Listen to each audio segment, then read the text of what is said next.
В эфире телеканала «Милет» информационная программа «Хаберлер». Сегодня вторник, 17 января. В студии Нариман Тарсинова. Здравствуйте. Наша команда готова рассказать вам о самом главном и актуальном к этому часу. В Бахчисарае открыли новый отдел ФСБ. В Симферополь мусор выкидывают просто на улицу. Продолжается масштабная реконструкция мечети хана Узбека. Искусство крымско-татарской вышивки. О всем самом интересном смотрите в нашем выпуске. Кандидат в президенты Франции от партии «Национальный фронт» Мари Ле Пен заявила о намерении признать Крым российской территорией в случае победы на выборах. Принадлежность Крыма к Украине была лишь административным вопросом советских времен. Полуостров никогда не был украинским, сказала Ле Пен. Также политик пообещала, что будет выступать за отмену санкций против России. Выборы президента Франции пройдут в 2 тура – 23 апреля и 7 мая. Глава Республики Крым Сергей Аксенов провел рабочую встречу с министром курортов и туризма Республики Крым Сергеем Стрельбицким. В ходе мероприятия обсуждались результаты деятельности министерства в 2016 году. В 2016 году мы обслужили 5 миллионов 573 тысячи туристов. Это на 21% выше, чем в 2015 году.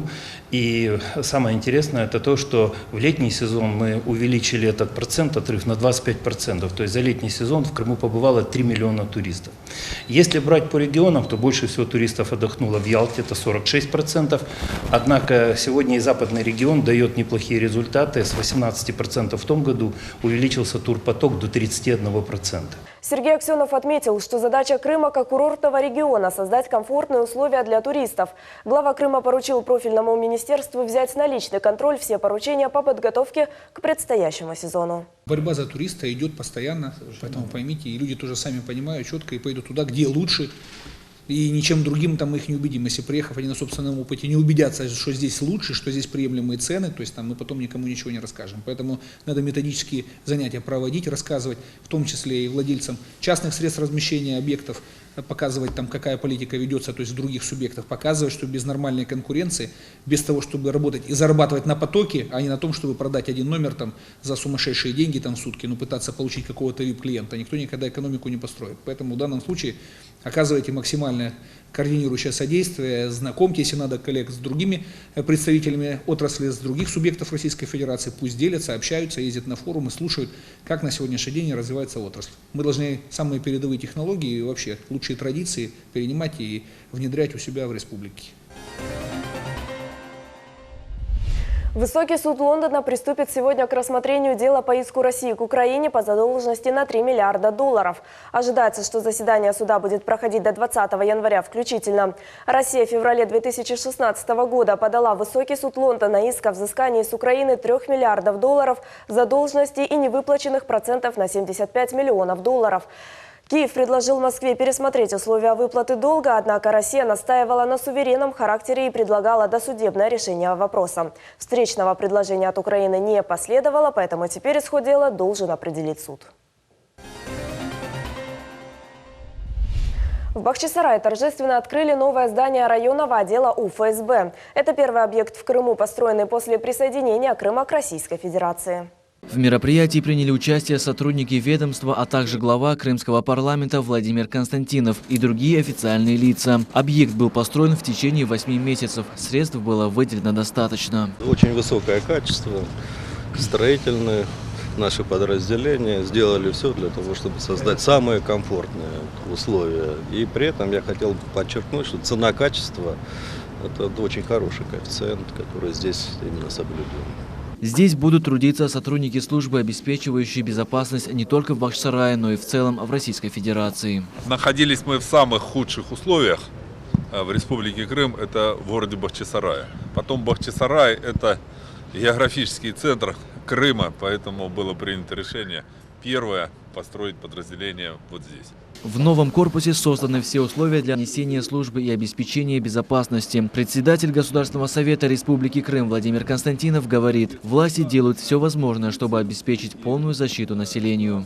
Крым достиг безопасности, вернувшись в России. Мы это очень ценим, крымчане этим очень серьезно дорожат, благодарны власти за это. И развитие Федеральной службы безопасности – это очень важный сигнал. Может быть, с точки зрения всех объектов, которые строятся в Крыму, это не такое грандиозное сооружение, но само развитие службы – это очень важно. Как отмечают сотрудники Федеральной службы безопасности, в ближайшее время планируется построить новые здания отдела УФСБ в Керчи и в Судаке. Абдулладжи Усман, Эдем Исмаилов, телеканал Миллет. В Турции арестовали террориста, расстрелявшего посетителей ночного клуба в Стамбуле в новогоднюю ночь. Уроженец Узбекистана Абдулгадир Машарипов признал свою вину. Напомним, вооруженный автоматом террорист в новогоднюю ночь ворвался в ночной клуб, где находились более 700 человек, и открыл по ним огонь. По данным МВД Турции, погибли 39 человек, 69 были ранены. Проблема вывоза мусора в Симферополе остается одной из самых острых проблем. На улице Беспалова жители возмущены отсутствием мусорных баков. Подробнее в следующем сюжете. Уже на протяжении недели жители, проживающие на улице Беспалова, не знают, куда выбрасывать бытовые отходы. Одним жителям, чтобы выбросить мусор, приходится ходить за километр на улицу Гончарова, где имеются мусорные баки. Другие недобросовестные жители выбрасывают мусор прямо во дворах, рядом с проезжей частью. А вся проблема в том, что отсутствуют контейнеры. Люди несут, куда им нести мусор? Убрали контейнера.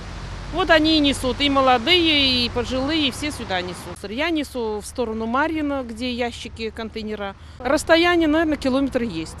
Но, естественно, пенсионерам не дойти туда и несут сюда. Все вот в таком результате, вот сейчас вот этот район. Мусор повсюду, здесь и пищевые, и строительные отходы. Жители рассказывают, бывают случаи, когда они становятся свидетелями того, что молодые люди выбрасывают мусор не в положенном месте. На замечания бранятся. Были контейнеры, носили в них, теперь контейнеры убрали, и люди бросают кому куда придется. Если делать замечания некоторым людям, то получаешь в ответ брань. Там висит объявление, что 100 метров контейнер, ничего подобного. Ровно километр, надо нести мусор. Я ношу туда, на проезд Гончарова. А что делать? Получается прогулка с мусором. Туда, без мусора, обратно. Неделю назад убрали баки на Ялтинской и на Беспалова.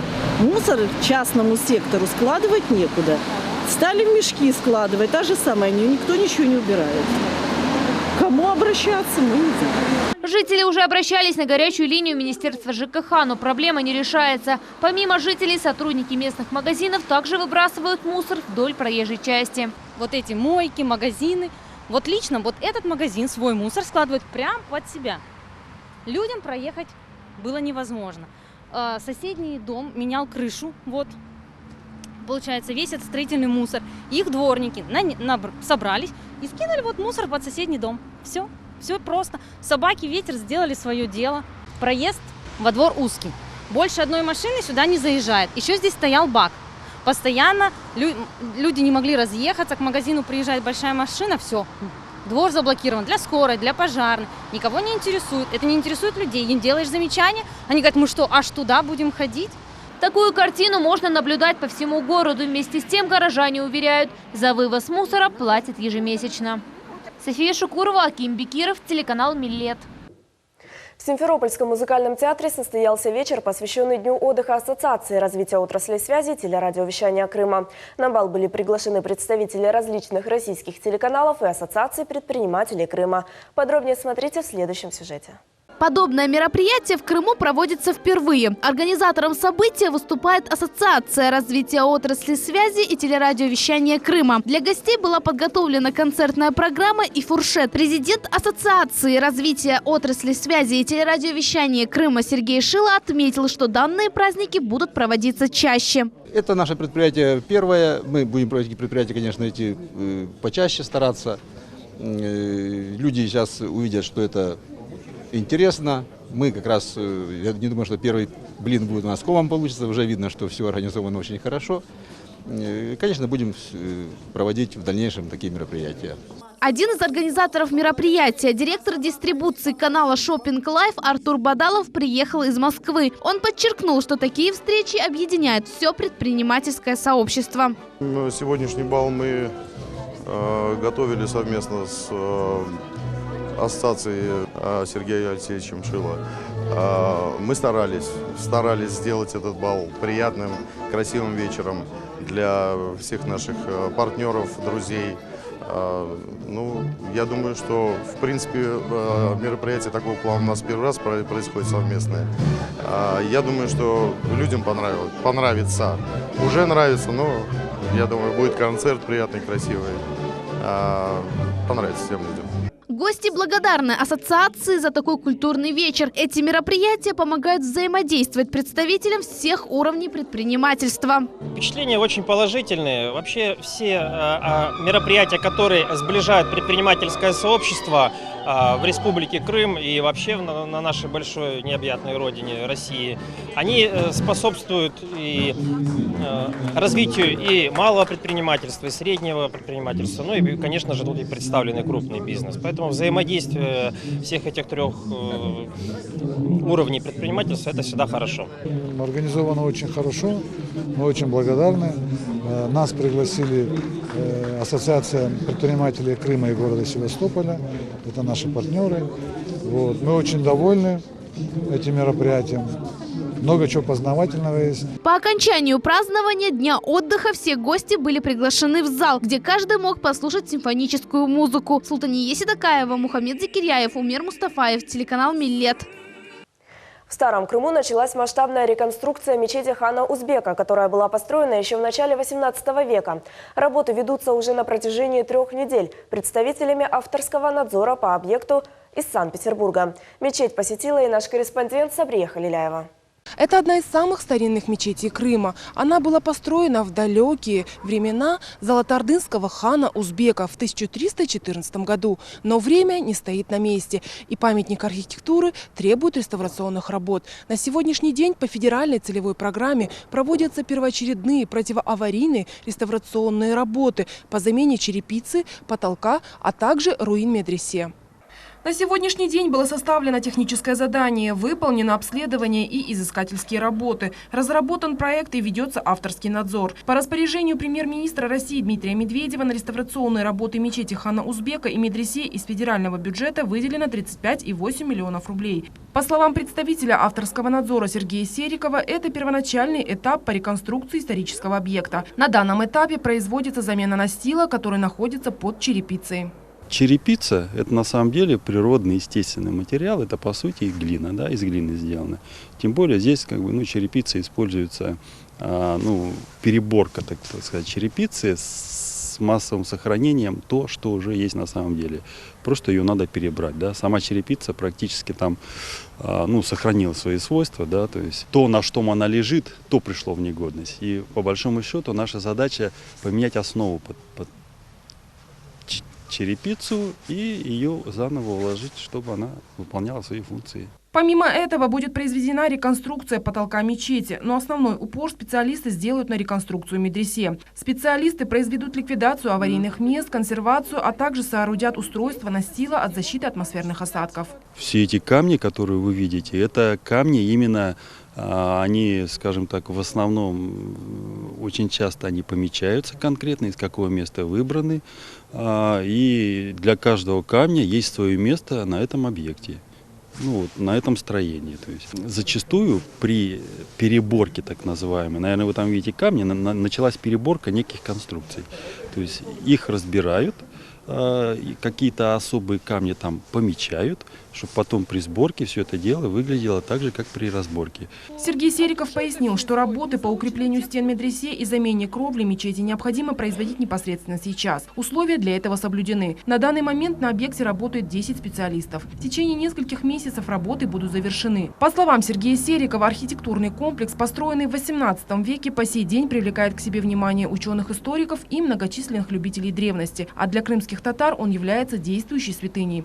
Благодаря этой реконструкции жизнь памятника исторического наследия продлится на 150-200 лет. По данным, опубликованным на сайте правительства, в Крыму и Севастополе свыше 220 объектов можно отнести к культурным объектам федерального значения. Сейчас производятся работы в Ханском дворце, в Бахчисарае, Евпатории, Текее-Дервишей, Ласточкино гнездо, Воронцовский дворец в Алупке и другие. Сабрия Халиляева, Альшер Алимов, телеканал Миллет. Сегодня у жителей Крыма была возможность поближе познакомиться с искусством крымско-татарской вышивки, в котором ярко отразилось все историческое наследие Крыма. Мастер художественной вышивки из Золотого Шидия Халиде Кыпчакова провела встречу с почитателями своего творчества. Мероприятие состоялось в рамках выставки «Райский уголок» Джинет Кошесса в Крымско-татарском музее культурно-исторического наследия. Крымско-татарская национальная вышивка была известна уже в 17 веке, а к концу 19 века она считалась наилучшей по рисунку и колориту. После ряда трагических событий в истории крымских татар много видов искусства было утеряно или забыто. Халиде Кыпчакова – одна из тех, кто стоял у истоков возрождения художественной вышивки из золотого шитья крымских татар. Ее работы хранятся в различных музеях и в частных коллекциях по всему миру. Сегодня имя Халиде Ханым известно почти каждому крымскому татарину. У мастерицы декоративно-прикладного искусства много учеников, которые с радостью перенимают ее опыт. Нравится такая тенденция, что молодежь интересуется нашей культурой, и, как говорится, мы можем смело оставлять свое культурное наследие нашей молодежи. Не стесняться своей культуры, любить свой народ, свою культуру. И, конечно, делать шаги к популяризации, к пропаганде своей культуры. Благодаря работам Халиде Ханым можно окунуться в прошлое, в богатую историю крымских татар. Ее творения с точностью передают быт и красоту народа до военной эпохи. Хотела пропагандировать, популяризировать нашу крымско-татарскую культуру, а в частности, крымско-татарский интерьер, изделия декора интерьерного. Чтобы пообщаться с мастерицей, собрались гости из различных уголков Крыма. В ходе мероприятия Халиде Ханым рассказала о своей жизни, поделилась воспоминаниями о детстве, а также поведала, откуда именно появилась тяга и любовь к рукоделию. Почитатели ее творчества не могли скрыть своих эмоций. Чтобы сотворить такие великолепные изделия, человеку нужно обладать огромным талантом и любовью. Все прошло замечательно. Мне очень понравилось. Я была бы безмерно рада, если бы наша молодежь посещала такие встречи, училась у мастеров. Гость Венера Бекирова выразила слова благодарности Крымско-татарскому музею культурно-исторического наследия за организацию такого рода встреч, за вклад в возрождение нашей культуры и ценностей. Говорит, что нам нужно чаще посещать такие мероприятия. Пусть приходят, учатся и смотрят, как говорится, болеют такими вещами. Крымско-татарская вышивка волшебная и красивая. Выставка Халиде Кыпчаковой продлится до конца месяца. Желающих познакомиться с многовековой культурой крымских татар ожидает Крымско-татарском музее культурно-исторического наследия. Айша Шулакова, Ибраим Ганиев, телеканал Миллет. В Крымско-татарской библиотеке имени Исмаила Гаспринского состоялся вечер, посвященный трагической судьбе крымских деревень, которые подверглись уничтожению в годы Великой Отечественной войны. Одним из ярких примеров является деревня Улу-Сала. Общественная организация «Инициатива» уже на протяжении многих лет занимается изучением истории таких деревень. Тему продолжит Мавилей Юб. На мероприятии приняли участие члены общественной организации «Крымский центр культурного развития «Инициатива», старожилы, ученые и представители общественных организаций. Председатель общественной организации «Крымский центр культурного развития «Инициатива» Камиль Аметов отметил, что Великая Отечественная война оставила большой отпечаток для населения Крыма. В период войны было сожжено 127 деревень. С помощью наших активистов поисковой бригады, историков, ищем по крупинке те моменты, те события, чтобы восстановить память, историю, чтобы наше молодое поколение и будущее поколение знало об этих страшных событиях. И мы над этим работаем. Первой исследовательской работой общественной организации «Инициатива» была история деревни Улу-Сала, ныне Синапная. В селе Синапное за помощь крымским партизанам фашистами было сожжено 215 человек. На мероприятии также присутствовали очевидцы той страшной трагедии Рифат Сейдбекир и Шукри Ахтемов. В ходе мероприятия гости, пользуясь случаем, поздравили Камиля Аметова с 70-летием. Камиль Бей на протяжении долгих лет занимается изучением истории сожженных крымских деревень. Мы собрались не чествовать общественные организации, их много, и даже не эту хорошую, которую возглавляет Камиль, а сказать добрые слова в адрес этого замечательного, неординарного, энергичного человека. Я как-то с ним общался и узнал, что он был председатель правкома крупного завода. И про себя подумал, вот это точно. Вот если бы у нас профсоюзы всем состояли из таких энергичных, честных людей, то они бы, наверное, не развалились бы. Про вас здесь уже столько сказали. Еще можно было бы доказать, что если его в дверь не пустят, он будет открывать форточку. А если в форточке станет стекло, он обязательно вынет это стекло. Надо будет, уберет решетку, но войдет в этот кабинет и будет доказывать, говорить все, что знает. Ему безмерная благодарность. Общественная организация «Инициатива» продолжает работу по изучению различных населенных пунктов, которые пострадали в годы войны. Ежегодно улиссалинцы собираются возле памятника, который хранит имена погибших. Память о той страшной трагедии живет в сердцах всех выходцев из этой деревни и их потомков. Мавилея Юпайша Шулакова, Аким Пекиров, телеканал «Миллет». 20 января в ПГТ Гвардейска Симферопольского района состоится юридическая консультация Государственного комитета по делам межнациональных отношений депортированных граждан. Желающие получить бесплатную консультацию юристов могут обратиться по телефону 32 30 73. Прием граждан пройдет по адресу Карла Маркса, 63 в 10 часов. На этом наш выпуск завершается. Увидимся уже завтра в 13:00. Приятного вечера. Оставайтесь с нашим телеканалом.